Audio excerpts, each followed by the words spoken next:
নমস্কার, আমি ময়ূক রঞ্জন ঘোষ। মোহাম্মদ ইউনূসের একটা নেচার আছে। মোহাম্মদ ইউনূস কিছুদিন ভালো থাকে, আবার কিছুদিন খারাপ হয়ে যায়। আর বাংলা চ্যানেল থাকতে পাবে না, এখানে আর বাংলা যাবে, সেখানে তারা করো, ইট নিয়ে তারা করো। আজ আবারও কলকাতার বুকে জ্বলে উঠল প্রতিবাদের আগুন।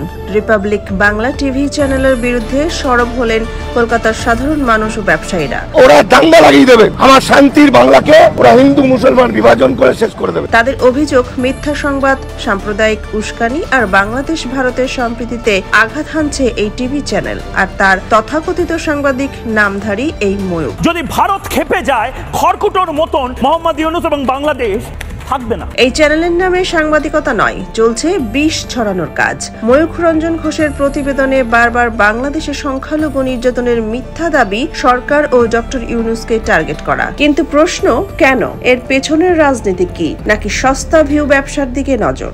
আমরা চাইছি যে ওই রোগীটাকে এখান থেকে বের করে দেওয়া হোক। সে সংবিধানের বিরুদ্ধে কথা বলছে। কলকাতার ব্যবসায়ীরা বলেন, এই চ্যানেল তাদের ব্যবসায়িক সম্পর্ক নষ্ট করছে। বাংলাদেশে তাদের ক্রেতা, সহযোগী সবাইকে তারা ভুল তথ্য দিচ্ছে, আর এসবের বিরুদ্ধে মাঠে নেমেছেন তারা।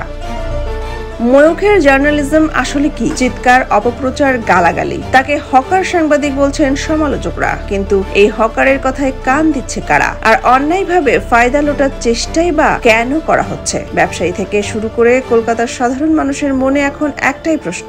ময়ূক রঞ্জন বিশ্বাস থেকে আরম্ভ করে গবেষণা বলছে, রিপাবলিক গ্রুপের সঙ্গে জড়িত কট্টর হিন্দুত্ববাদী গোষ্ঠী। এরা চায় হিন্দু মুসলিম বিভেদ, চায় বাংলাদেশকে অস্থির রাখতে, যত ধরনের কূট কৌশল আছে তা চালাতে। কিন্তু কলকাতার মানুষ আর মেনে নেবে না এই ষড়যন্ত্র।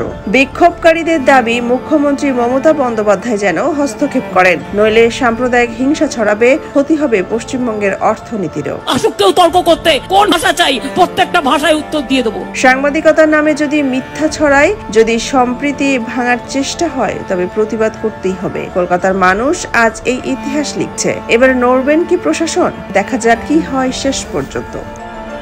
সোনিয়া খান, খবর সংযোগ।